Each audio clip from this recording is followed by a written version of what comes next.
এখন দেখবেন স্বাধীন বাংলা টিভি সংবাদ। পটুয়াখালী সদর উপজেলার ২ নং বদরপুর ইউনিয়ন বিএনপি তাদের চেয়ারপারসন ও সাবেক প্রধানমন্ত্রী খালেদা জিয়ার ৮১তম জন্মদিন উপলক্ষে এক বিশেষ দোয়া ও মিলাদ মাহফিলের আয়োজন করে। এই আয়োজনটি অনুষ্ঠিত হয় বদরপুর ইউনিয়নের খলিশাখালী বাজারে। দলের দুর্দিনে আয়োজিত এই অনুষ্ঠানে স্থানীয় নেতাকর্মীদের মধ্যে ব্যাপক উৎসাহ উদ্দীপনা দেখা যায়। তারা বেগম খালেদা জিয়ার দীর্ঘায়ু ও সুস্বাস্থ্য কামনা করে বিশেষ মোনাজাতে অংশ নেন।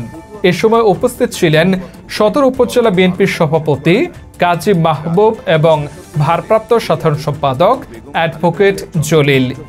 দলের তৃণমূল পর্যায়ের অনেক নেতাকর্মীও এই আয়োজনে যোগ দেন। দোয়া ও মিলাদ শেষে ইউনিয়ন বিএনপির সভাপতি হাবিব তার বক্তব্যে দলের সাংগঠনিক অবস্থার কথা তুলে ধরেন। তিনি বলেন, ইউনিয়নের বিভিন্ন ওয়ার্ডের বেশ কয়েকজন সভাপতি মৃত্যুবরণ করেছেন এবং অনেকেই বর্তমানে সক্রিয় নন। তিনি উপস্থিত নেতাদের সহযোগিতা কামনা করেন যাতে এই কমিটিগুলোকে পুনর্গঠন করে দলকে আরও শক্তিশালী করা যায়।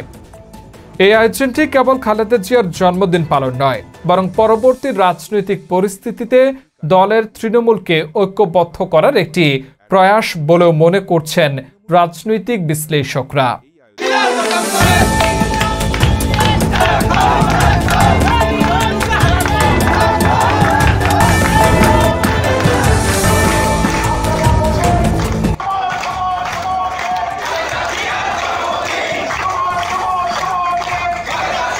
ডেস্ক রিপোর্ট, স্বাধীন বাংলা টিভি।